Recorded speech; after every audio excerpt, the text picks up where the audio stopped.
Oke, oke. Selamat malam semuanya. Saya mohon maaf ya untuk pertemuan ke-15 ini terpaksa saya lakukan di malam hari karena kebetulan saya sedang ada visiting research di Malaysia. Jadi kalau pagi ada kegiatan, jadi saya baru bisa di malam hari. Oke, saya mohon izin untuk bisa share screen mungkin. Oh, mohon maaf Oke. Ibu. Jadi sekedap ternyata saya jadikan co-host terlebih dahulu. Oke, monggo Ibu, silakan. Oke. Bentar ya. Oke.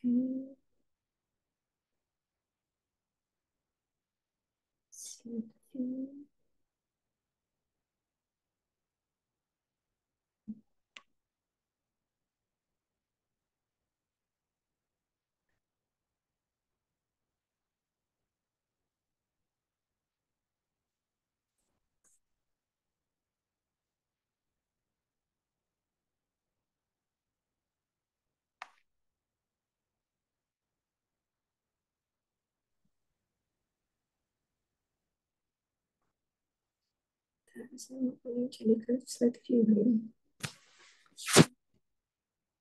Sama ini.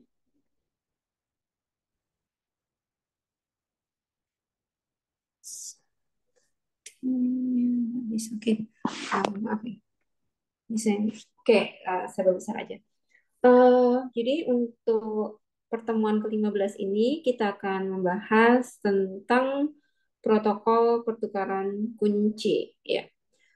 Di pertemuan-pertemuan sebelumnya, saya rasa adik-adik juga sudah membahas tentang yang namanya kunci simetri, ya. Jadi kunci simetri ini kita pakai satu kunci aja, tetapi dipakai oleh dua buah partinya ya, si Alice dan si Bob. Nah, yang jadi kendalanya di sini ketika kita memakai kunci simetri itu adalah bagaimana nanti kita akan melakukan pertukaran kuncinya atau bagaimana cara Alice dan Bob mendapatkan kuncinya. Ya, apakah mereka bertemu di suatu tempat ataukah kuncinya itu harus dikirimkan ya, baik lewat pos, bisa juga lewat email gitu ya. Nah, permasalahan ini itu sangat ini ya, istilahnya itu sangat mengganggu sekali gitu ya dalam hal pertukaran kunci. Karena apa? Kalau kita mengirim si kunci privatnya ini dengan menggunakan public channel itu bisa kemungkinannya nanti akan bisa diketahui oleh orang lain atau akan bisa diambil informasinya oleh orang lain. Oke, jadi ini daftar isi yang akan saya sampaikan untuk malam ini.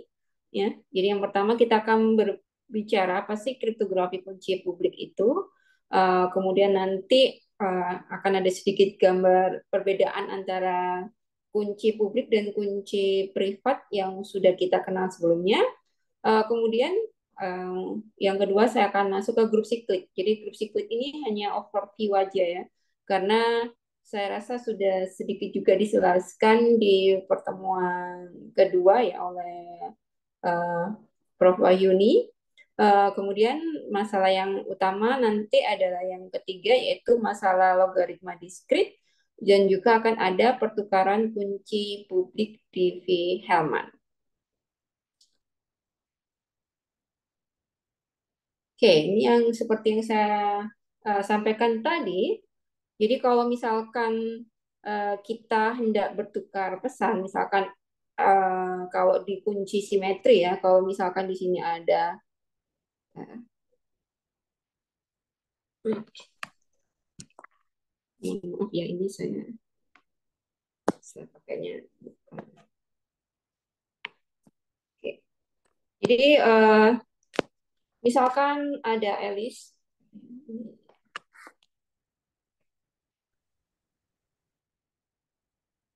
ya. Jadi misalkan di sini saya ada Alice, kemudian di sini ada Bob. Nah, Alice ini ingin mengirimkan si pesannya. Ini misalkan pesannya, kemudian akan dikirimkan ke box ya. Otomatis kan sebelum mengirimkan pesan ini, kalau di kunci simetri itu akan di encrypt dulu ya, di encrypt dulu dengan menggunakan kunci. Nah, di sini saya tuliskan kuncinya. Dan setelah di encrypt ini, dia akan berubah menjadi sebuah ciphertext ya, kemudian akan dikirimkan ke si Bob-nya. Ini si chippernya masih oke, sorry. Ya. Nah, untuk merubah si chipper text ini menjadi pesan lagi, maka si Bob ini itu perlu kunci yang tadi digunakan oleh si Alice itu. Nah, yang jadi permasalahan di sini adalah bagaimana mengirimkan, jadi bagaimana cara mengirimkan kunci privat ini secara rahasia ke Bob. Ya. Jadi kalau kita misalkan kirimkan by phone atau bisa dari internet, misalkan pakai email, saya mengemailkan passwordnya, nanti gunakan password ini untuk membuka pesan saya, atau bisa juga kalau memang bentuk kuncinya fisik itu bisa dikirim pakai pos, itu sangat tidak aman ya, karena dapat dengan mudah ini si kunci ini tuh akan diambil oleh penyerang ya. Kemudian masalah selanjutnya adalah uh, kunci rahasia ini harus dikirim melalui saluran yang benar-benar aman ya di sini, maaf. Di sini saya nulisnya jadi aman. Ya, jadi benar-benar aman dari baik dari pihak Elis maupun dari pihak Bob. Nah, permasalahan berikutnya adalah memerlukan waktu yang lama untuk sampai ya, dan biaya yang sangat mahal karena kita harus benar-benar menjaga si kunci ini tadi dibawa sampai ke Bob ya. Kunci ini juga akan sampai di Alice dan kunci juga sampai di Bob sehingga mereka dapat menggunakan kedua kunci yang sama ya. Itu dia akan takes time yang sangat lama dan juga biayanya cukup mahal untuk menjaga kerahasiaannya. Oke, jadi ini ada sedikit ilustrasinya, ya, seperti yang saya katakan tadi. Di sini saya punya plain text yang dari si pihak Alice-nya. Ya. Kemudian ini dia menggunakan kunci privat yang sama. Nah, ini kita sebut sebagai kunci privat. Nah, kunci privat ini atau kunci rahasianya ini itu digunakan baik oleh si Alice-nya ataupun oleh si Bob ya. Jadi mereka punya kunci privat yang sama. Oke. Lalu untuk mengatasi masalah ini ya, pada tahun 76 ya. Jadi diperkenalkan pertama kali oleh Whitfield Diffie dan Martin Hellman. Mereka ini adalah mahasiswa di Universitas Stanford ya. Jadi mereka mempublish sebuah artikel yang bernama New Direction in Cryptography, di mana protokol yang mereka gunakan di sini itu dapat mengatasi permasalahan distribusi kunci pada kriptografi simetris. Jadi mereka tidak perlu lagi menukar atau mengirimkan kunci privatnya itu. Jadi yang diketahui oleh publik itu hanya si kunci publik. Ya, oh ya, ini saya juga ada sedikit typo, maaf ya. Jadi di sini adalah disebut sebagai kriptografi asimetri ya. Kriptografi asimetri ini juga dikenal dengan kriptografi kunci publik gitu ya. Jadi di sini dia dikenal dengan kriptografi kunci publik. Jadi masing-masing penerima dan pengirim itu mempunyai sepasang kunci. Jadi baik si Alice itu punya satu kunci publik untuk mengenkripsi pesan dan juga dia punya satu kunci private. Ya, begitu juga si Bob. Dia punya kunci publik dan juga dia punya kunci private. Ya, jadi yang di-share ini hanya kunci publiknya. Untuk penyerang, di mana si if-nya ini dia tidak tahu uh, kunci privat yang dimiliki penerima dan pengirim pesan. Nah, itu adalah kelebihan dari penggunaan kunci uh, publik di sini. Oke, ini adalah yang kita sebut dengan kunci publik atau kita sebut sebagai uh, asimetri ya. Jadi kriptografi kunci asimetri. Nah, kenapa disebut kunci asimetri?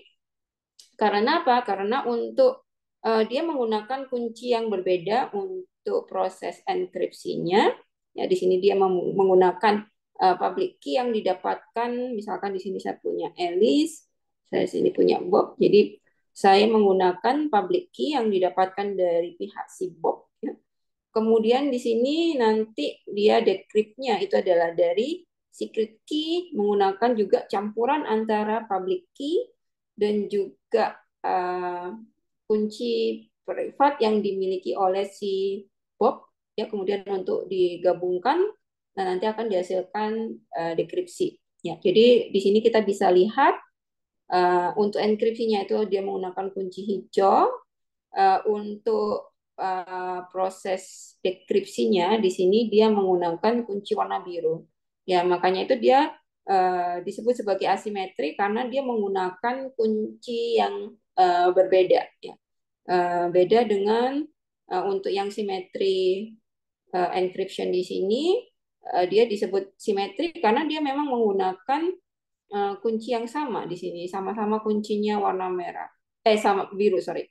Jadi di sini satu kunci itu dipakai untuk proses enkripsi dan juga proses dekripsi. Ya, itu. Lalu kalau di kehidupan sehari-hari ya ini, jadi public key ini atau kunci asimetri ini itu analog atau sama dengan kalau kita mau kirim surat ya. Kalau misalkan di rumah kita, jadi di sini adalah Bob. Bob di sini dia mempunyai mailbox ya, kotak surat ya, mailbox atau kotak surat. Nah, untuk alamat si Bob-nya ini sendiri itu kan diketahui oleh umum. Jadi semua orang itu tahu alamat Bob.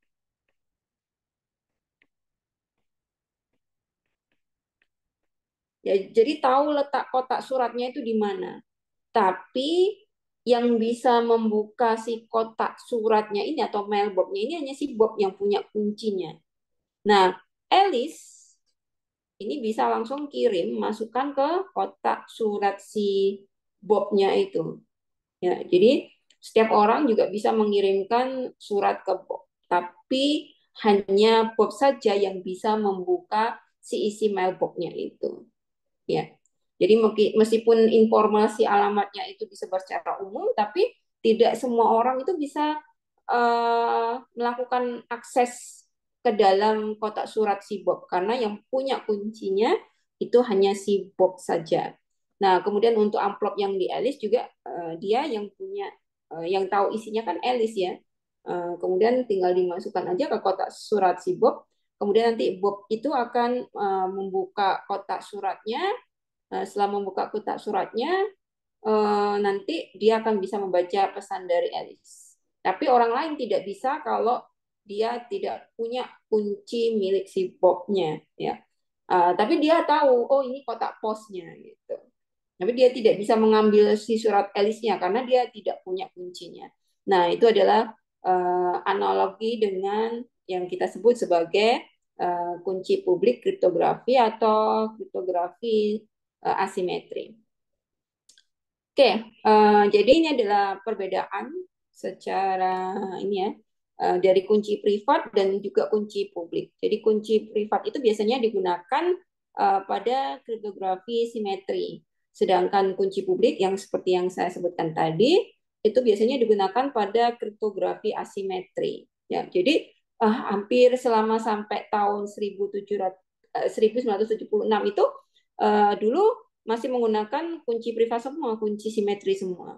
Tapi begitu ada publish paper dari Divi dan Hellman, ya, itu akhirnya muncul yang kita sebut sebagai kriptografi asimetri atau kunci publik. Nah, kemudian untuk kunci privat ini, kedua kuncinya itu akan tetap dirahasiakan oleh kedua belah pihak. Jadi kuncinya tidak akan di-share secara umum gitu ya. Di-share-nya itu secara privat gitu ya. Harus harus harus dijaga kerahasiaannya si kunci ini. Tetapi perbedaan dari kunci publik ini, satu kunci itu akan dipublikasikan dan kunci lainnya akan tetap dirahasiakan. Jadi nanti si penyerang itu hanya tahu kunci publiknya. Nah, nanti bagaimana dengan kunci publik itu mereka akan bisa tahu kunci privatnya gitu. Nah, sedangkan untuk penggunaannya itu dia digunakan kalau kunci privat itu tadi ya yang seperti yang di gambarnya sudah dijelaskan, dia digunakan untuk enkripsi dan juga dekripsi pesan gitu ya. Sedangkan si publiknya ya tadi uh, sorry ini enkripsi ya. Maaf ya. Untuk yang publiknya itu digunakan pada enkripsi pesannya, sedangkan untuk kunci privatnya digunakan untuk dekripsi pesannya. Nah, kemudian kelebihan dari kunci privat di sini cepat ya, karena hanya satu kunci yang dibutuhkan.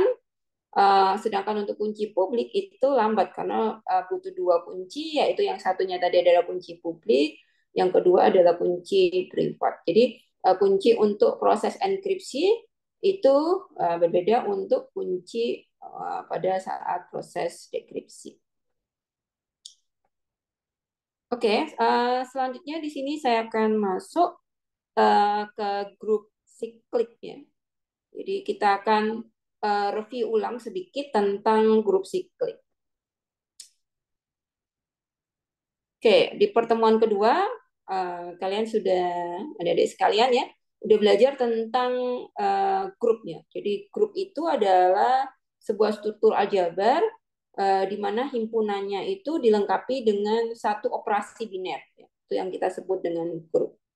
Jadi biasanya yang struktur aljabar yang digunakan pada pertukaran kunci publik di sini, terutama di Wilhelm, itu adalah kita pakainya adalah grup. Dan grup yang dipakai nanti adalah grup berhingga. Ya.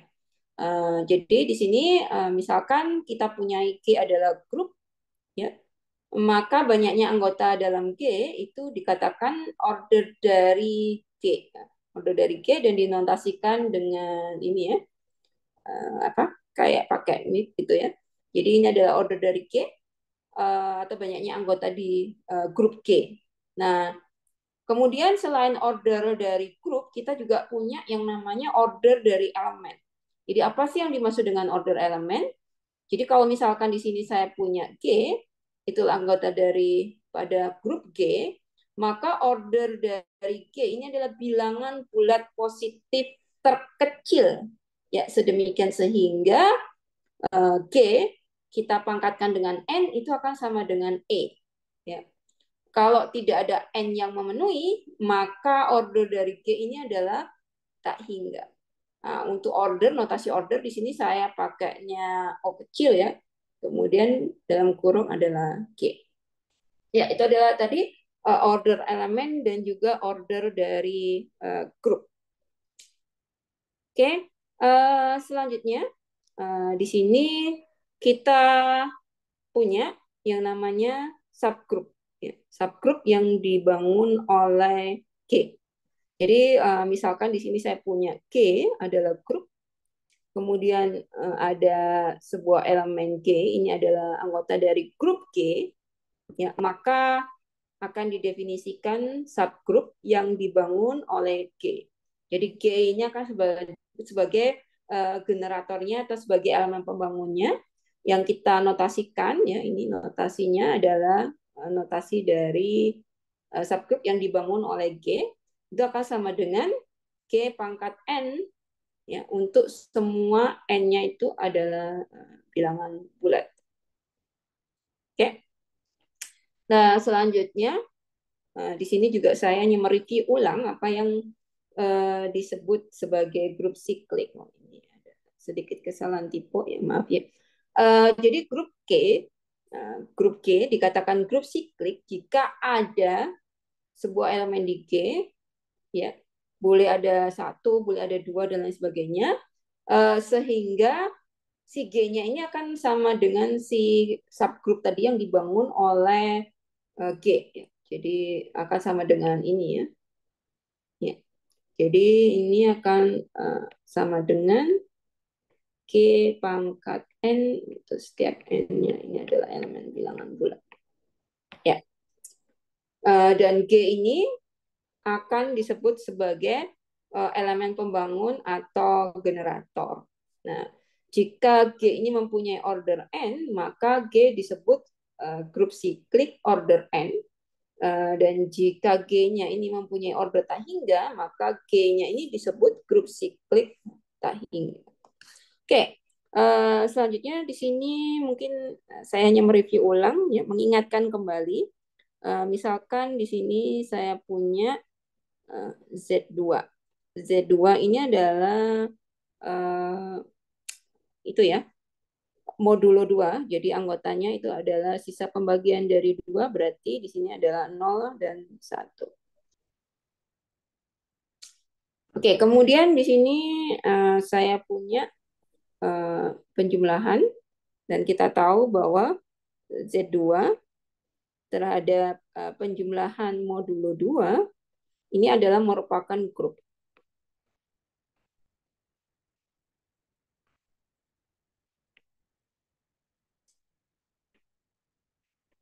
Oke, yang jadi pertanyaannya di sini adalah apakah Z2 ini terhadap penjumlahan modulo 2 dia adalah merupakan grup siklik.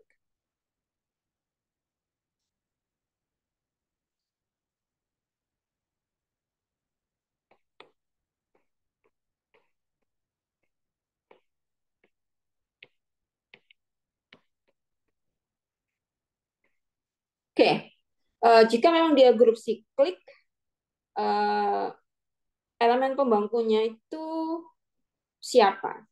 Oke, mungkin ada yang mau bantu saya untuk menjawab? Izin menjawab, Bu. Ya, silakan.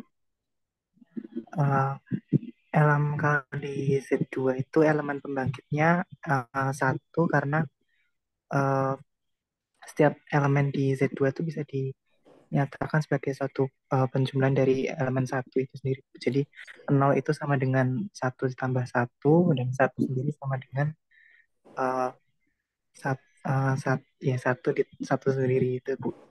Ya, Begitu. oke, benar ya. Sekarang saya mau tanya, kalau 1/0 hasilnya berapa? Di Z2.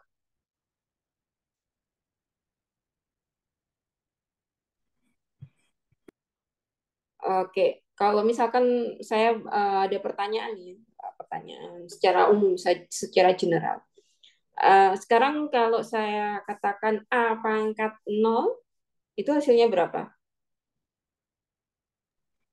Yang kalian ketahui. Uh, elemen identitasnya itu kan, Bu. Ya, betul, elemen identitas. Nanti, karena ini udah sama mahasiswa ya, jadi jangan kayak anak SD atau SMA ya. Oh, oke, A pangkat 0 sama dengan 1. Ya, itu karena memang kebetulan dia bekerjanya di bilangan real atau bekerjanya di bilangan bulat ya, sehingga maksudnya terhadap operasi perkalian ya, sehingga memang kebetulan elemen identitasnya 1. Tapi benar ya, jadi kalau A pangkat 0 itu nanti adalah hasilnya adalah identitas ya. Oke, jadi Z2 adalah grup siklik. Oke, selanjutnya di sini saya punya Z8.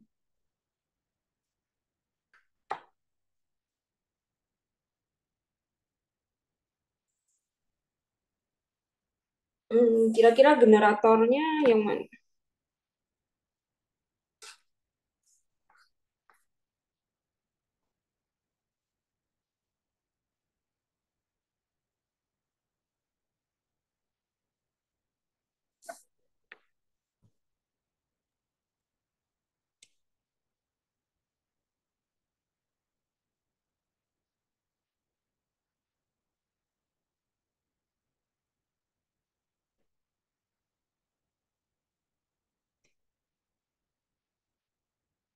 Ada yang bisa bantu jawab?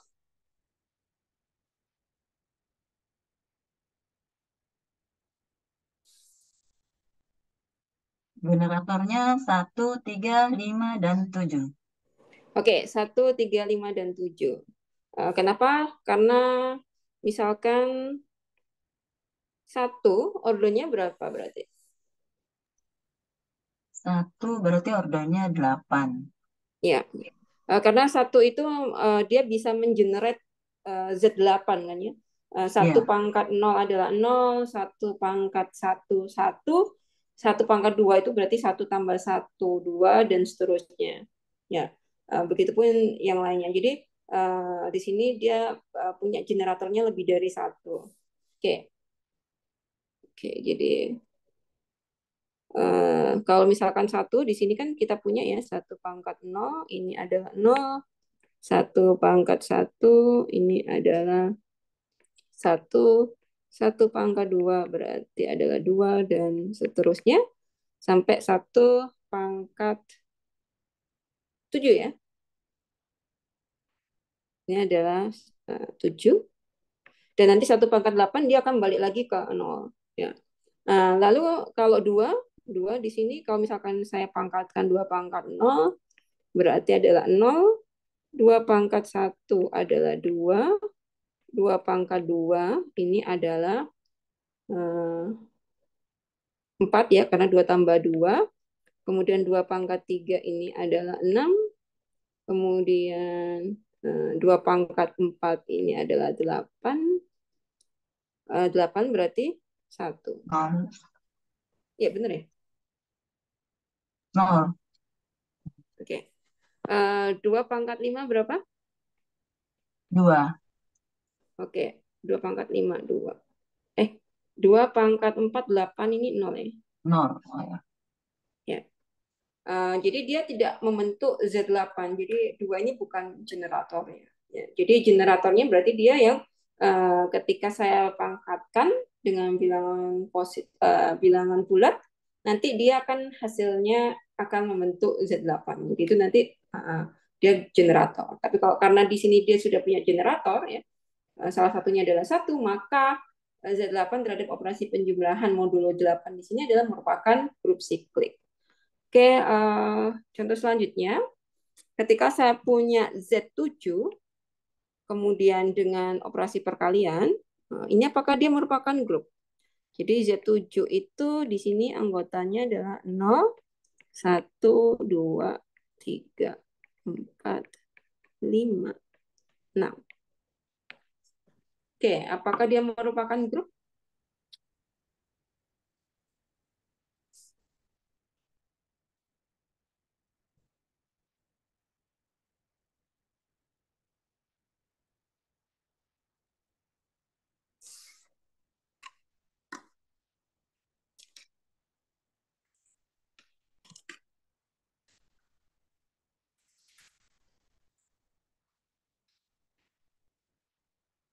Tidak bisa bantu Bukan, saya. Ibu. Bukan. Kenapa alasannya? Karena ada elemen 0 yang dia tidak memiliki elemen inverse sehingga 0 dikali sesuatu menghasilkan elemen identitas yaitu 1. Ya, betul sekali ya. Jadi karena 0 di sini dia tidak punya inverse.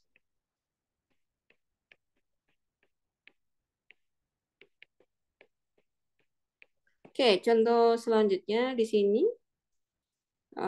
adalah Z bintang 7. Himpunan isi dari Z bintang 7 itu berapa? Apa yang dimaksud dengan ini? Z bintang 7 isinya apa himpunannya? Yang relatif prime dengan 7. Yang relatif prime dengan 7. Ada lagi? Yang kecuali 0. Iya, jadi memang ada beberapa buku yang dia pakai Z bintang itu sebagai yang relatif prime dengan 7. Ya, kalau nggak salah kalau bukunya Galian itu seingat saya dia pakai U gitu ya, yang relatif prime gitu. Tapi banyak yang memakai Z bintang P atau Z bintang 7 itu adalah himpunan di mana dia tanpa nol gitu ya. Jadi di sini kita sepakati berarti kalau saya punya Z bintang ini artinya adalah Z tanpa nol gitu ya. Jadi dia tanpa nol. Jadi isinya di sini adalah satu, kemudian dua, tiga, empat, lima, enam. Ya.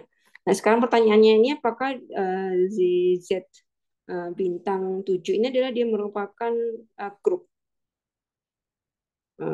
Jelas ya, dia merupakan grup. Nanti bisa dicek paling gampang kita akan cek pakai tabel Kale ya.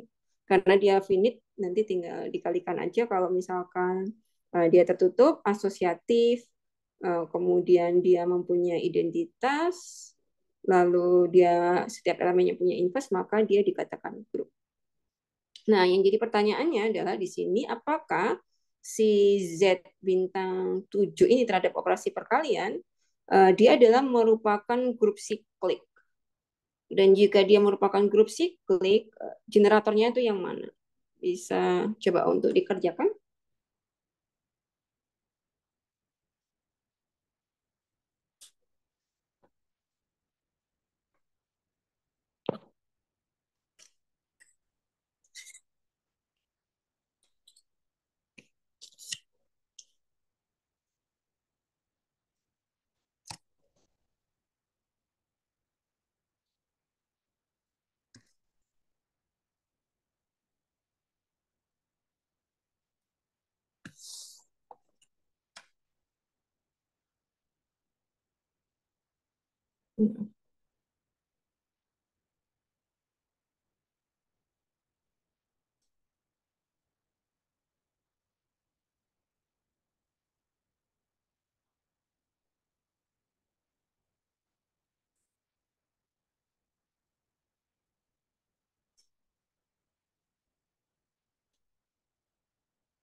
Oke, temukan cukup satu generatornya aja nanti kita akan lihat. Kira-kira yang Iya, mana generatornya? eh, izin menjawab, Bu. Ya, Generatornya 3 dan 5, Ibu. generatornya adalah 3 dan 5. Oke, kita cek untuk yang 3 aja yang paling gampang ya. Misalkan di sini 3 pangkat 0, berarti 1 kan ya. 3 pangkat 1 ini adalah 3. 3 pangkat 2. Kita punya 9. 9 berarti 2 ya.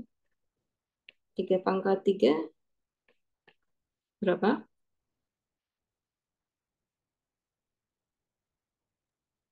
6, Ibu.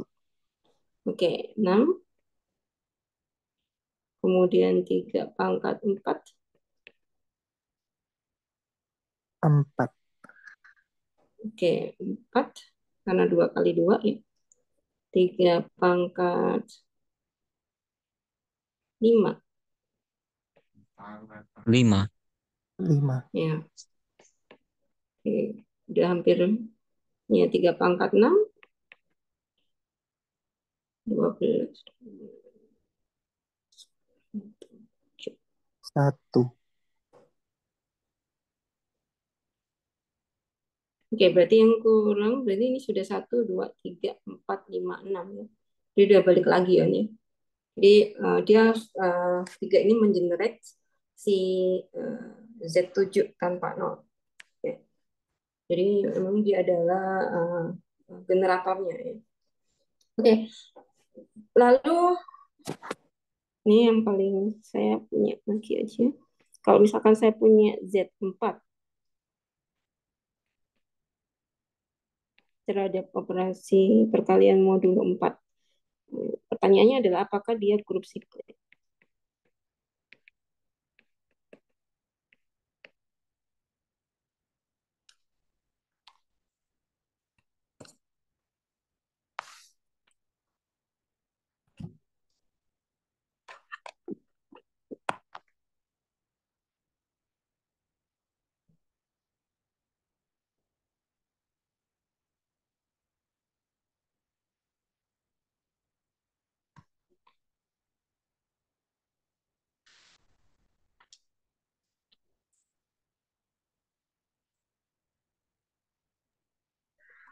Izin menjawab, Bu. Ya, silakan. Z4 bintang itu dia bukan grup karena ada elemen 2 yang tidak mempunyai elemen inverse-nya itu. Ya, dia bukan grup ya, karena tidak punya elemen 2 yang merupakan inverse. Jadi kalau dia sudah tidak memenuhi sifat si grupnya itu sendiri, berarti secara otomatis dia bukan grup siklik. Oke, sekarang kita lihat dua ya. Misalkan dua kalau kita kalikan dengan satu, ini ketemunya kan dua. Jadi kita lihat apa dia mempunyai inverse atau tidak. Kemudian dua dikalikan dengan dua, di sini ketemunya adalah 4. Dua dikalikan dengan 3, di sini ketemunya 6. 2 kali 8 berapa? 2 ya. 6. Sorry. 2 kali 4, maaf saya salah. 2 kali 4 berapa? 2 kali 4?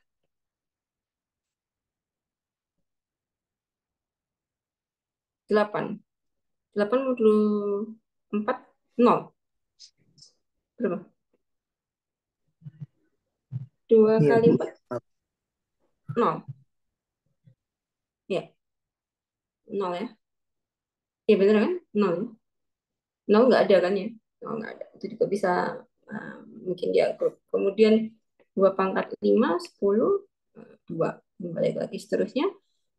Sehingga di sini kita dapat simpulkan bahwa Z4 ini bukan grup sehingga jadi tidak mungkin dia adalah grup siklik. Nah, kemudian di sini akan ada beberapa tool teorema yang akan kita gunakan. Saya tidak akan membuktikan karena itu sudah kalian pelajari di grup teori ya. Jadi di sini adalah untuk setiap bilangan prima P, maka ZP ini bintang ya, dengan operasi perkalian modulo P ini adalah grup siklik abelian berhingga. Jadi dia grup komutatif berhingga dan siklik. Ya. Kemudian di sini kalau saya punya misalkan dia adalah grup berhingga, maka ini E ya sebenarnya. Jadi identitas. Jadi A dipangkatkan dengan order dari G itu akan sama dengan identitas. Kemudian dari order dari A itu akan membagi G itu sendiri.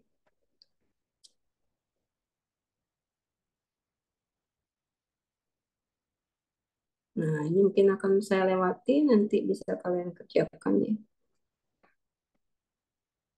Nanti jawabannya terlalu panjang. Oke, selanjutnya saya akan langsung masuk ke dalam apa yang disebut dengan masalah logaritma diskrit atau bisa kita sebut sebagai discrete logarithm problem ya. Biasanya disingkat DLP itu kalau bahasa Inggrisnya katakannya. Jadi apa sih masalah logaritma diskrit ini? Ya, jadi misalkan di sini saya punya diberikan grup Z bintang P dengan ordernya itu adalah P-1 ya. Jadi order dari grup ZP itu adalah dia ordernya akan selalu tidak prima karena P-1 gitu ya. Kemudian dan alfa betanya. Jadi alfanya di sini sebagai generatornya ya. Ya, alfanya saja yang generator ya. Dan alfa dan betanya itu adalah anggota dari si Z bintang P. Maka masalah logaritma diskrit ini adalah menentukan nilai X sedemikian sehingga alpha X ini, jadi kita akan menentukan nilai X itu yang memenuhi persamaan ini. Ya, yang memenuhi alpha X itu akan kongruen dengan beta modulo P. Gitu ya. Jadi ini adalah masalah diskrit logaritma yang dia sudah cukup terkenal ya, dan ini kelihatannya aja mudah gitu. Tapi kan kalau misalkan kita pakai dia bukan dalam bilangan, bukan dalam grup yang ZP ya, ZP itu mungkin masih mudah. Kalau misalkan di grupnya bilangan bulat mungkin masih bisa mudah. Tapi di sini kan bilangannya di sini adalah grupnya adalah grup siklik atau grup berhingga. Ya. Nah, ini sebagai contohnya, misalkan saya punya Z47 dengan alfanya ini adalah 5, kemudian betanya adalah 41.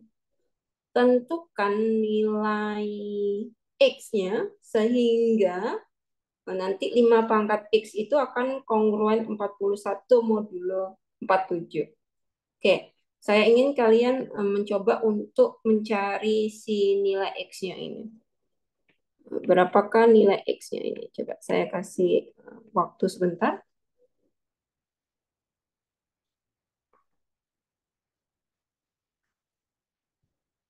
Boleh dengan cara apa? Kalau misalkan ada yang tahu menyelesaikan dengan algoritmanya boleh. Atau mau dengan cara coba-coba juga boleh. Bisa menggunakan kalkulator, bisa menggunakan MATLAB-nya, atau bisa menggunakan ada kalkulator modulo juga bisa.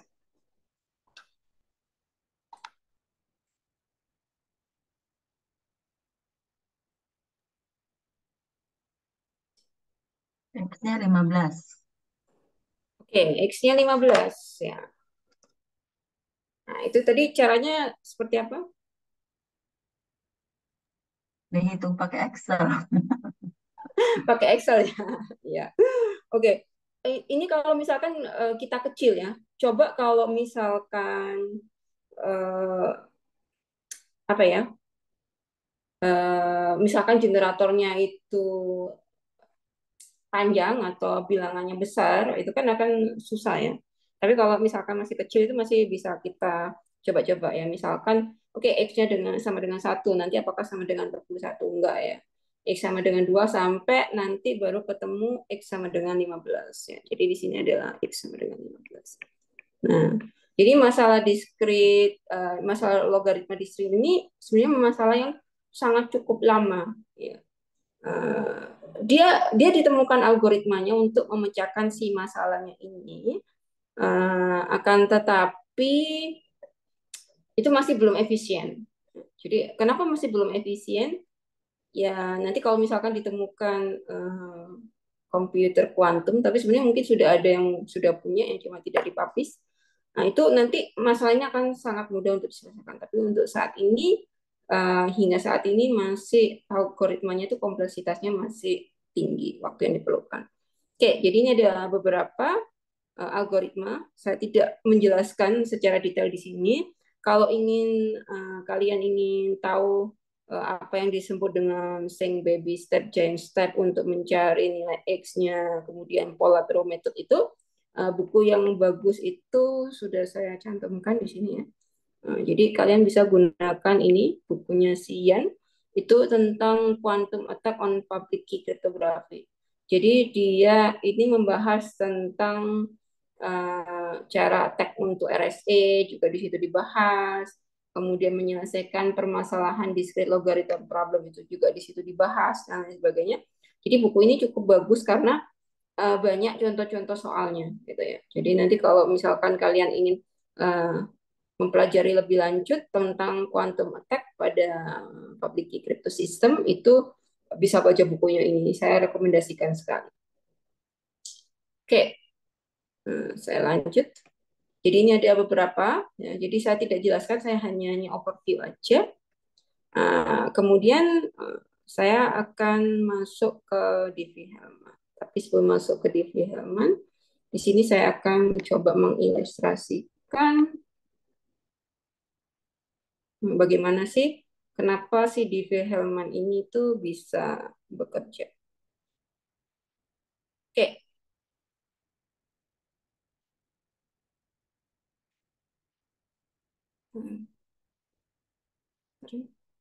Nggak muncul. Oke, ini sudah muncul. Oke. Eh, jadi di sini saya akan mengilustrasikan cara kerja si DV Hellman itu. Dia menggunakan, kita gunakan warna ya.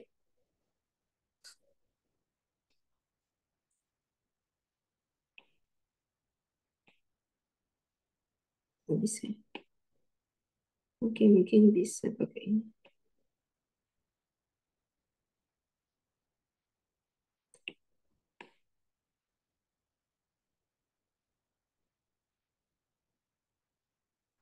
Oke, bentar. Tadi sebenarnya saya bisa. Atau mungkin saya coba pakai ini.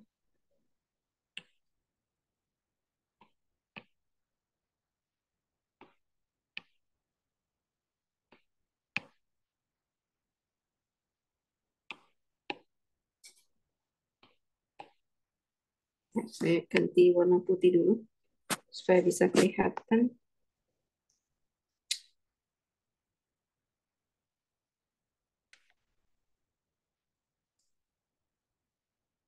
Oke.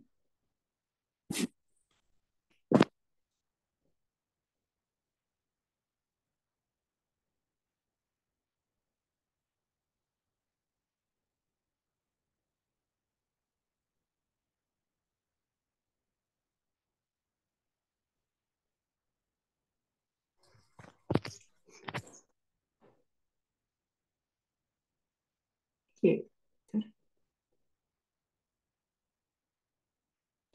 Oke.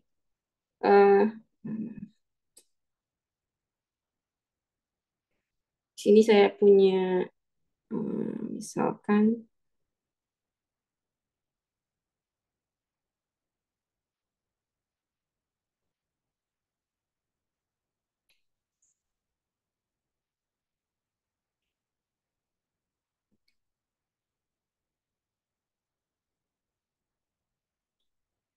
ya, jadi Alice dan Bob ini akan sepakat.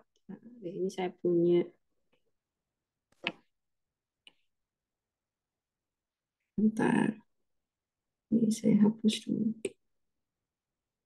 Oke, di sini misalkan saya punya warna kuning, kemudian di sini saya punya warna merah. Ya, jadi ini adalah informasi yang bisa diakses secara umum. Jadi saya punya dua warna ini, yaitu adalah warna kuning dan juga warna merah ini yang diketahui secara publik. Kemudian di sini, misalkan di sini ada Alice. Nggak bisa ya. Bentar, nggak bisa.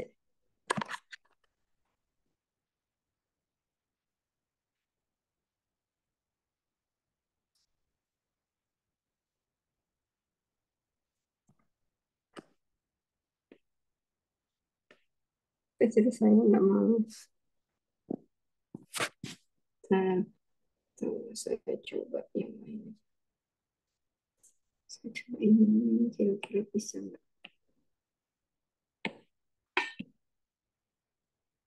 Ya bisa. Oke. Iya, ini kayaknya nggak bisa. Oke. Jadi ini aja saya langsung ilustrasikan biasa aja. Oke, karena nggak tahu warnanya, nggak bisa nyampur. Oke, jadi di sini misalkan saya punya Alice dan Bob. Nah, Kemudian informasi umum yang dimiliki oleh Alice di sini adalah jelas grupnya ya, ZP. Kemudian di sini P-nya ya, bilangan primanya. Kemudian di sini adalah si dia punya G-nya gitu ya, atau kita sebut sebagai di sini adalah generator di ZP bintangnya. Oke. Kemudian apa yang akan dilakukan Alice sama Bob? Ya, jadi Alice di sini yang pertama dia akan mengambil secara acak.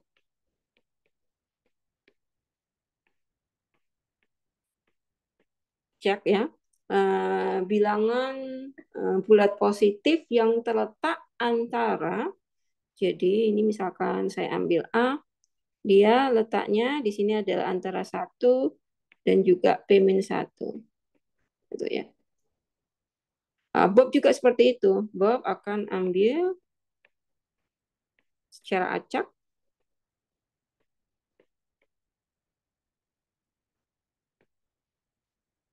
ya di sini adalah misalkan B itu terletak antara 1 dan juga P-1. Jadi sama. Anggotanya, elemennya sama. Kemudian yang kedua di sini Alice akan menghitung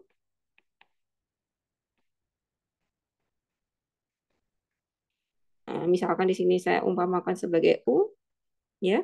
Menghitung U ini akan sama dengan generatornya tadi. Generatornya itu akan dipangkatkan dengan A modulo P. Ya. Bob juga seperti itu. Bob menghitung. Jadi mau saya ilustrasikan pakai warna dulu, tapi nggak berhasil warnanya. Oke, V. Ya, misalkan di sini V. Ini akan sama dengan C pangkat B modulo P. Gitu ya. Kemudian apa yang dilakukan? Ini akan diberikan, punya ini akan di-sendkan ke Bob. Kemudian V-nya ini akan di-send ke Alice. Di angka ketiga ini Alice mengirim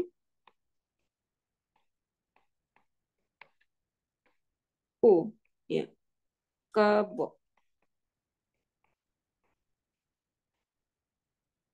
Kemudian yang Bob ini mengirim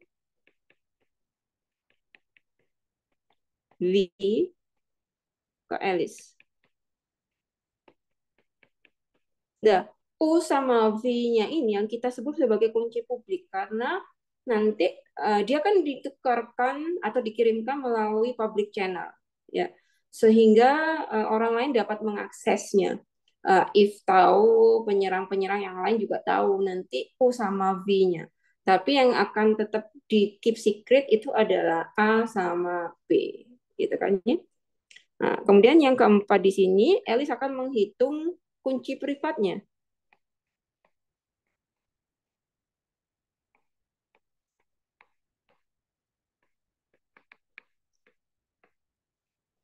Ya, di sini adalah K Alice akan sama dengan si V-nya ini akan saya pangkatkan dengan A modulo B. Ya, berarti ini akan sama dengan GB saya pangkatkan dengan A modulo B. Kemudian Bob menghitung K-Bob-nya. Ya, ini sama dengan U karena dia dapat informasi dari Alice. Jadi dia menggunakan kunci publik punyanya Alice untuk menghitung kunci privatnya dia. Ya, jadi U di sini adalah saya pangkatkan dengan B. Maka di sini akan menghasilkan GA kemudian B. Nah, yang saya tanyakan di sini, apakah KA ini akan sama dengan KB? Ada yang mau bantu menjawab?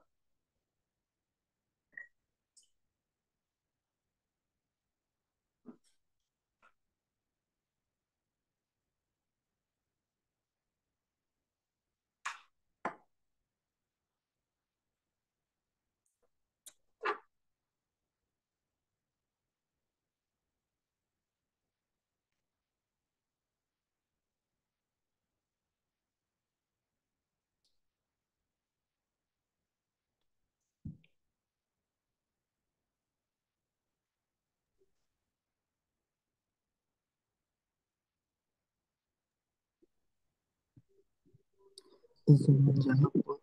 Ya, Nanti hasilnya KA sama dengan KB, Bu. Karena ZP ZP bintang itu terhadap operasi perkaliannya bersifat komutatif.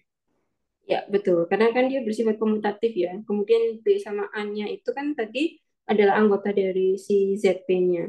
Karena bersifat komutatif sehingga bisa saya tuliskan nanti akan ini kan jadinya bisa juga saya tuliskan sebagai C pangkat AB modulo P dan juga di sini adalah C pangkat sorry.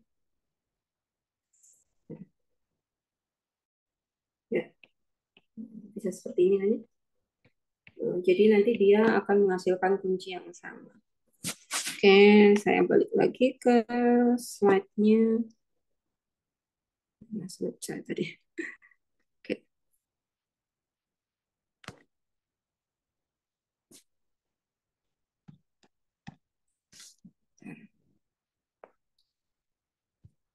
Internet saya agak error. Maaf ya. Oke, kita balik lagi ke slide-nya.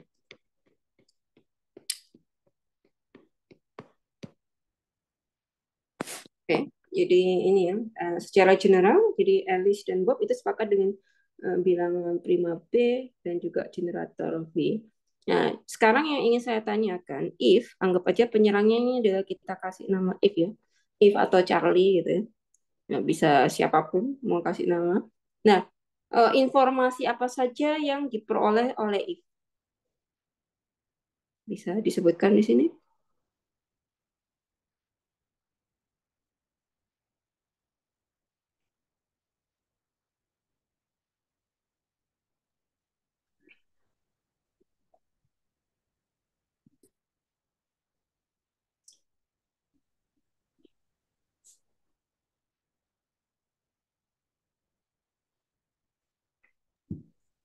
A dan B-nya, Ibu. Nah, A dan B-nya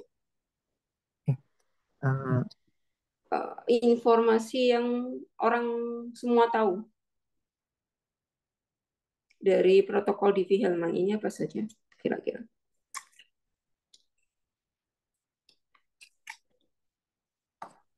G pangkat A, Bu. Oke, kita punya P-nya ya otomatis ya, karena ini kan sepakat secara umum. Jadi dia tahu P, tahu G, ya, kemudian tahu eh, grupnya Z bintang P. Nah, kemudian dia tahu informasi G pangkat A, tapi dia nggak tahu A-nya. Dia hanya tahu G pangkat A. Kemudian dia tahu G pangkat B. Oke. Nah, tugas dari if ini adalah mencari tahu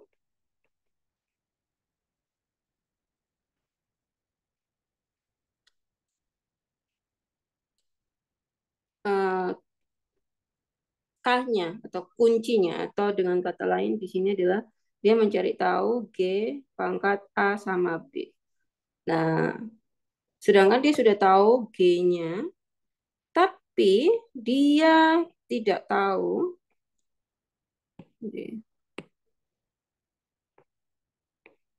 ini ya, tidak tahu A sama B-nya. Nah, ini dia tidak tahu. Nah, bagaimana dia mencari tahunya? Ya, jadi kita misalkan aja punya ini adalah sebagai GA, ya, modulo B. Dia tahu U-nya, ini tahu. Kemudian dia tahu G-nya, di sini tahu. Tapi di sini adalah yang akan dicari. Nah, kira-kira masalah if untuk mencari ini sama nggak dengan cara untuk mencari diskrit masalah logaritma diskrit tadi? Sama ya. Jadi dia akan mencari nilai A-nya sedemikian sehingga GA, ini G pangkat A, itu akan sama dengan U modulo P. Nah, ini yang akan Alice cari gitu ya. Jadi dia akan mencari tahu, dia tahu ininya, kemudian dia akan mencari tahu. Nah, dan itu makanya kenapa kita sebut Diffie-Hellman protokol ini itu adalah dia adalah protokol based akan DLP. Jadi discrete logarithm problem ya atau masalah logaritma discrete. Karena tadi apa? Karena si penyerang ini harus mencari eksponennya, mencari si pangkatnya, mencari A sama B-nya sehingga nanti dia akan bisa tahu kunci privat Alice atau kunci privat Bob. Karena kunci privat Alice dan Bob kan sama. Oke, nah ini ada contohnya. Ya. Jadi Alice dan Bob sepakat dengan bilangan prima P sama dengan 11 dan generatornya adalah 2. Kemudian Alice dan Bob melakukan pertukaran kunci. Ya, jadi di sini Alice-nya adalah dia akan ambil secara acak ya 8, jadi 2 pangkat 8 modulo 11 dan hasilnya 3. 3 ini yang akan dikirim ke Bob ya. Kemudian Bob akan mengambil secara acak 6 dan kemudian akan 9 ini akan dikirim ke Alice. Kemudian Alice menghitung 9 pangkat 8 ya ketemunya di sini dia kuncinya adalah sama. Oke, selanjutnya di sini saya akan kasih sedikit contoh soal yang lainnya.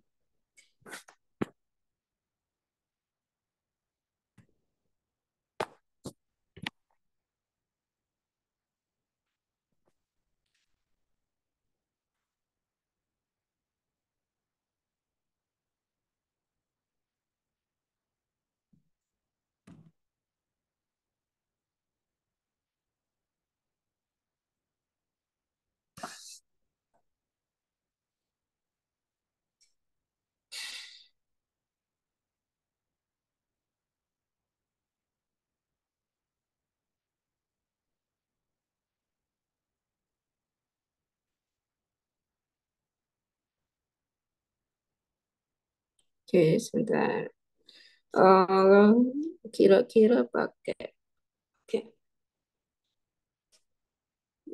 Diffie-Hellman.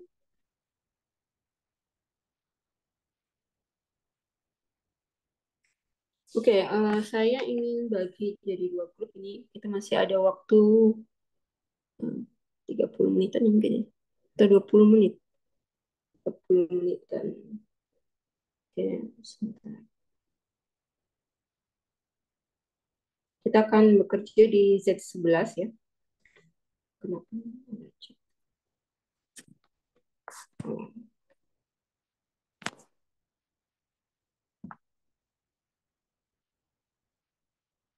Oh, oke, oh ada pertanyaan. Nanti pertanyaannya saya akan jawab di akhir ya.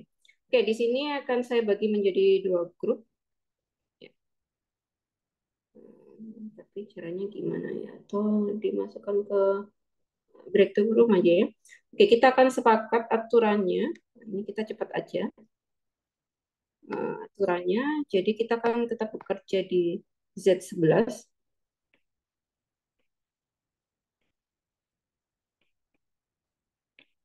Ya, jadi Z11. Di 1, 2, 3. 7 sampai 10 ya. Kemudian generator dari Z11 selain 2 ada nggak kira-kira? Ini pertanyaan umum. Generator dari Z11 selain 2 ada nggak? Silakan bisa cari generator dari Z11 selain 2.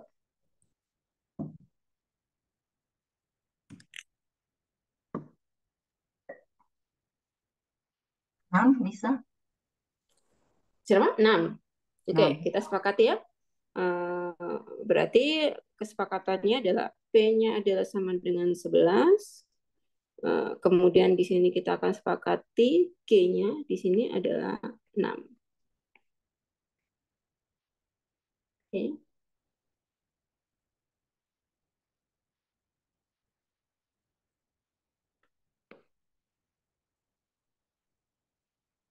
Nggak bisa ini, nggak bisa pakai breakdown formula. Bisa saya bantu, Ibu? Bisa dibagi jadi 2 grup nggak? 2 grup, Ya, baik. terserah nanti mau masuk yang grupnya yang bikin protokolnya, satu grupnya untuk menyerangnya. Oke.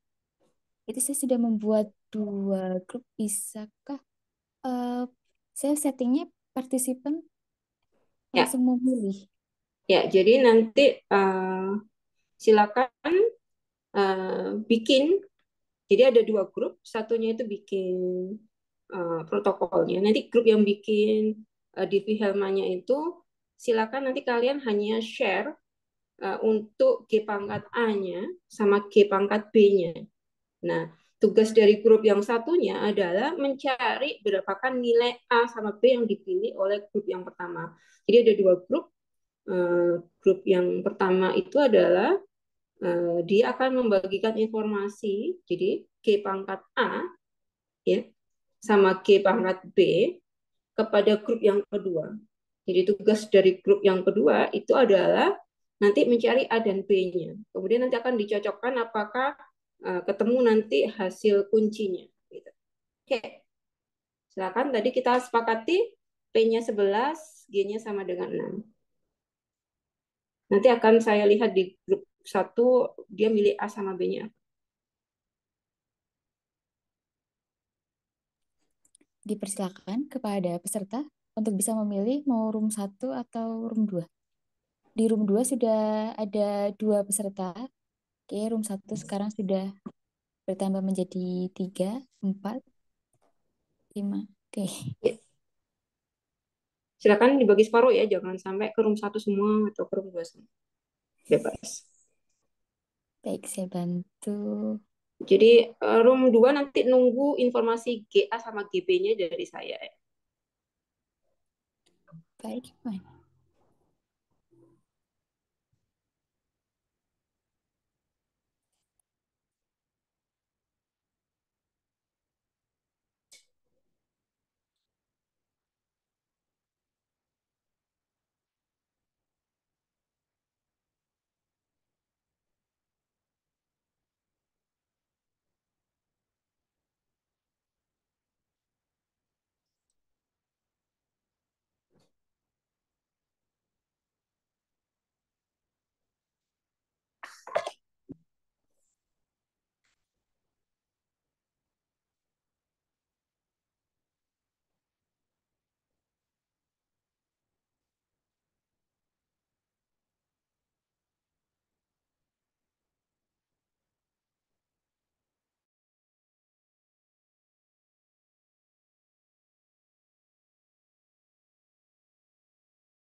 Saya izin ke kamar mandi sebentar ya.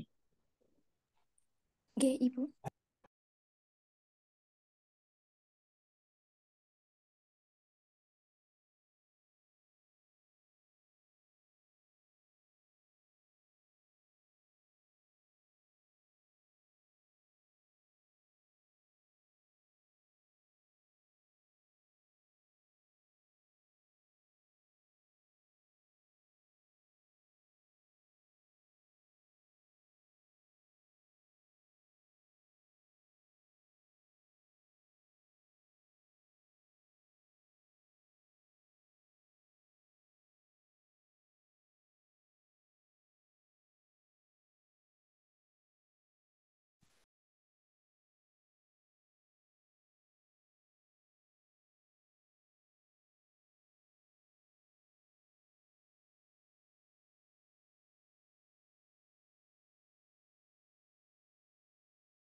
Oke, masih banyak yang belum balik. Kita tunggu sampai semuanya balik ke room. Oke, waktunya sudah habis ya, Ibu. Saya bantu untuk menyampaikan ke Ya. breakout. Oh ya, silakan untuk ya untuk segera balik ke room awal. Mungkin disampaikan ke grupnya masing-masing.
Oke, Mbak Indri udah semuanya udah balik atau masih ada yang di room?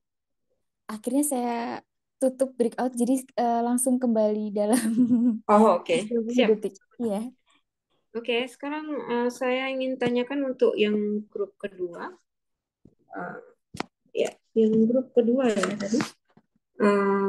GA-nya. Oke, tadi GA-nya itu adalah 10 ya. Kemudian GB-nya adalah 8. Oke, untuk grup 2, apakah sudah ketemu untuk KA-nya atau bisa KB-nya sama? Oke, silakan mungkin grup 2 tadi sudah mencoba dari informasi yang ada. 10. Kita punya 10. Kuncinya 10 ya? 10. Oke. Sekarang saya tanya dari grup yang pertama. Benar nggak untuk kunci privatnya 10?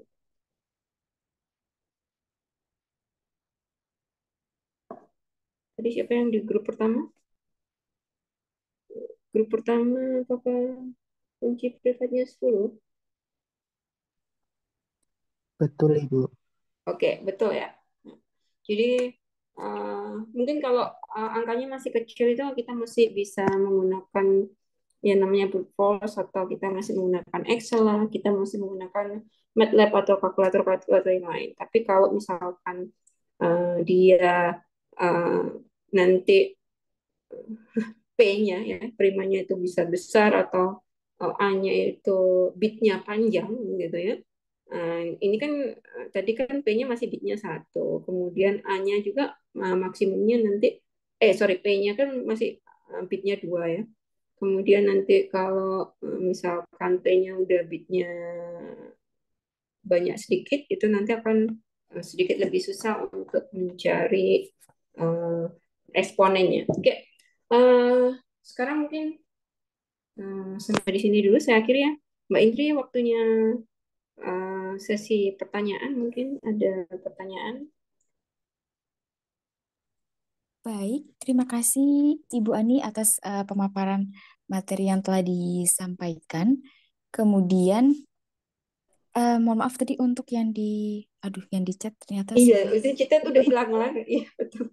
Mohon maaf karena tadi sudah ada beberapa yang mengkoreksi begitu Ibu tadi. Mohon maaf untuk peserta yang ingin bertanya, mohon tadi raise hand ya, bisa disampaikan secara langsung.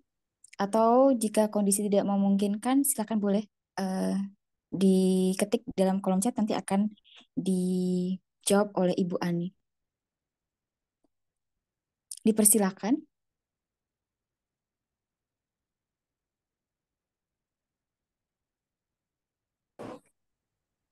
Maaf, saya terlempar dari grup. Iya Ibu Ani. Oke, silakan Mbak Indri, ada pertanyaan tadi yang di grup sudah kehapus ya?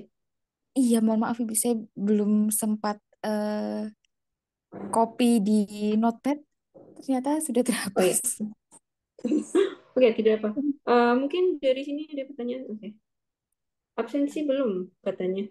Oh baik, oke, baik-baik. Ah ya, sudah Sudah disampaikan ada yang oleh. kirim daftar hadir. Iya. Ini mau dikasih tugas atau tidak? Dari pertemuan-pertemuan sebelumnya untuk karena termasuk dalam komponen penilaian, dipersilakan juga Ibu Ani untuk bisa mereview lagi. Jadi ketika ada tugas biasanya kan kembali belajar. Monggo Oh gitu. dipersilakan. Iya, Setiap pertemuan selalu ada tugas. iya Ibu. Oh, setiap pertemuan selalu ada tugas. Oke, nanti coba saya akan kasih tugasnya ya. Oke, ada pertanyaan mungkin sebelum ditutup oleh Mbak Indri barangkali. Tadi kayaknya ada yang bertanya, seingat saya, ya, ada yang koreksi atau bertanya untuk tentang uh, bingung dengan bahasanya kunci privat sama kunci publik gitu ya. Betul. Kalau Oke, tidak salah di awal tadi ada yang iya, ya benar kah? Ya, seingat betul. saya seperti itu. Oke, sebenarnya kunci privat sama kunci publik itu kayaknya sebenarnya sama-sama private ya. Nanti eh, kalau sudah masuk untuk dekripsi sama enkripsi nanti akan kelihatan. Jadi akan saya jelaskan kembali.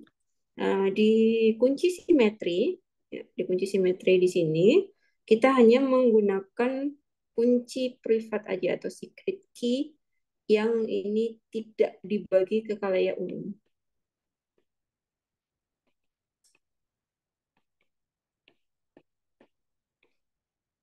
Ke umum ya, ke umum. Jadi dia akan tetap sebagai yang tahu itu hanya Bob sama si Alice-nya saja gitu. Orang lain tidak tahu. Jadi tetap di keep rahasia gitu. Tidak disebarkan kemana-mana. Nah itu makanya dia hanya menggunakan kunci privat saja atau bisa kita sebut sebagai kunci simetri. Nah, tapi kunci publik ini sebenarnya dia tidak totally publik gitu ya. Apa yang dilakukan di kunci publik, makanya di sini kunci publik itu atau pertukaran kunci publik itu disebut juga sebagai kunci asimetri. Kenapa? Kunci yang digunakan itu tidak sama. Nah, di sini tadi adalah kunci yang digunakan adalah si publiknya, kemudian kunci yang untuk dekripsinya itu akan di keep saja gitu. Tapi totalinya itu sebenarnya bukan hanya si kunci publiknya ini aja. Tapi yang dimaksud di sini adalah kalau yang di dalam DV-Hellman tadi ya, DV-Hellman protokol, yang dimaksud kunci publik di sini itu adalah informasi yang diberikan, misalkan di sini adalah Alice, ya. Kemudian di sini adalah Bob. Ya. Jadi public key di sini itu adalah si Bob-nya tadi, ya. Si Bob tadi kan dia mengirim ke pangkat B ya ke Alice kan ya. Nah, ini kan sebagai si hijaunya. Tapi si Alice-nya ini akan mengenerate si K-nya dia sendiri, KE-nya gitu. Nah, ini menggunakan informasi yang dari si Bob-nya tadi. Jadi dia akan bikin, kemudian dia gunakan dengan B-nya. Ya. Nah, ini kan dia akan jadi kuncinya yang kemudian untuk mengenkripsi si filenya dia. Nah, si Bob-nya, nah, tapi nanti kan yang dikirimkan ke si Bob itu cuma message-nya atau pesan, ya, kemudian sama GA. Ya, ini pesan ya, bukan prime. Nah, jadi pesan yang sudah dienkripsi ya, dan juga GA ini yang akan dikirimkan ke Bob. Makanya si GA, si GB ini yang itu yang disebut sebagai kunci publik. Jadi orang lain tahu. Tapi dengan orang lain tahu si kunci publik itu, dia akan masih susah untuk mengenkripsi dan mendekripsi si plain text-nya tadi, sehingga nanti akan menjadi sebuah apa ya, sebuah message yang aslinya gitu ya. Jadi itu tadilah ya bedanya permasalahan yang ada pada sini. Jadi di sini kuncinya cuma satu. Begini, kunci yang dipakai, yang digunakan itu ada dua. Ya, jadi informasinya itu, tapi sebenarnya ujung-ujungnya memang tetap akan end up dengan yang warna biru ini sih. Untuk dekripsi sama enkripsinya kan akan sama, cuma untuk dekripsinya nanti ini dia akan jadi inverse-nya. Nah, kalau ingin tahu aplikasinya untuk enkripsi sama dekripsinya, itu kalian nanti bisa belajar tentang Elgamal. Jadi Elgamal ini basicnya dia pakai Diffie-Hellman. Ya. Nah, Mohon itu maaf, ada. Bu Ani, apakah share screen? Karena Oh, ada... nggak kelihatan ya dari tadi. Astagfirullahaladzim. Maaf, Mohon maaf. maaf, Ibu. Beneran dari tadi. Oh, jadi, oh ya karena tadi saya keluar ya. Maafkan saya. Maaf, Ibu. Iya. Nggak apa-apa, saya minta maaf. Ya tadi karena saya keluar jadinya tidak keputus ya. Oke.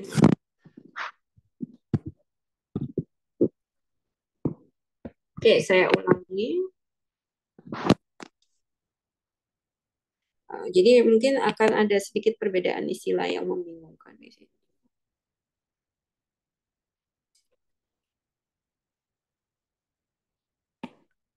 Oke, jadi kunci privat tadi kan digunakan biasanya pada algoritma simetri ya.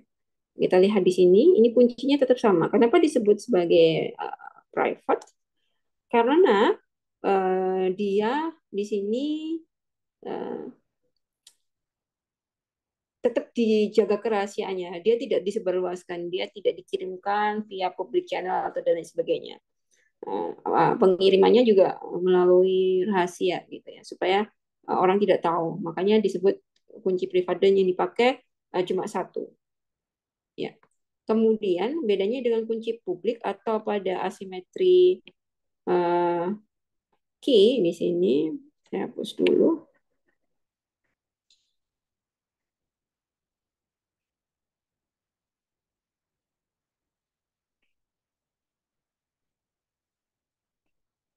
Ya, jadi baik Bob sama Alice di sini, ya, anggap aja di sini Alice.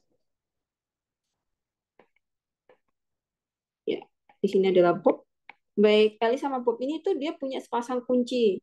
Ya, satunya itu adalah public key, satunya adalah secret key. Ya, jadi yang public key-nya di sini itu adalah GA, G pangkat A. Yang di sini punyanya Bob itu adalah G pangkat B. Jadi ini yang dipertukarkan. Makanya dia disebut sebagai public key. Nah, jadi public key itu sepasang ya, ada publiknya, kemudian ada yang masih di keep secret. Nah, public key yang digunakan untuk proses enkripsi di sini itu adalah yang milik dari Bob yang dikirimkan ke Alice. Tapi sebenarnya yang dipakai bukan hanya GB-nya, tapi dicampurkan dengan A-nya yang berasal dari privatnya si Alice tadi. Nah, begitu juga yang di sini. Dia menggunakan si GB-nya yang dicampurkan. Tapi di sini kan dia sebenarnya secretnya itu secret punyanya Bob. Ya, nanti diinvestkan. Nah, kalian kalau untuk lebih jelasnya untuk penerapan dari si Diffie-Hellman ini, bagaimana untuk proses enkripsi dan dekripsi pesannya, itu nanti kalian bisa membaca tentang El-Gamal encryption. Jadi Gamal encryption ini sudah proses untuk dekripsi sama enkripsi pesan. Tapi kalau di Hellman itu hanya pertukaran kunci publik saja. Jadi yang ditukarkan itu hanya si kunci publiknya, GA sama GB-nya.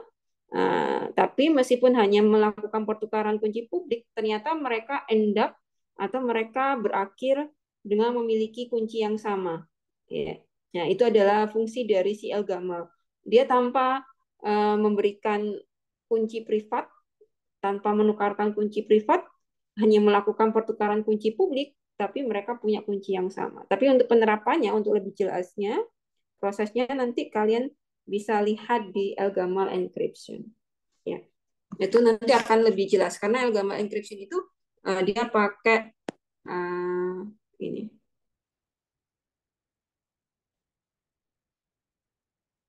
Oke, apakah kunci simetri bisa sama pada dua pelaku? Iya, kunci simetri harus sama. Namanya juga simetri. Simetri itu kan kayak cermin gitu ya. Jadi bayangannya harus sama gitu kan ya. Jadi kunci yang dimiliki oleh Alice sama kunci yang dimiliki oleh Bob itu adalah sama. Makanya dia tidak amannya itu karena apa? Karena kita butuh untuk mendistribusikan kedua si kunci ini ke Bob dan juga ke si Alice supaya sama gitu. Tapi kalau yang kunci publik tadi atau yang asimetrik itu kan yang disampaikan itu adalah si GA-nya sama si GB-nya, tapi KL sama si K-pop-nya itu tidak di-share. Nah, meskipun tidak di-share, mereka punya kunci yang sama. Oke. Mungkin sampai di sini Mbak Indri. Oke, terima kasih banyak Ibu Ani atas penjelasannya. Masih kami buka lagi. Barangkali ada yang daripada penasaran nanti pada saat Iya. mengerjakan tugas. Kami masih membuka kesempatan untuk bisa menanyakan secara langsung kepada Ibu Ani.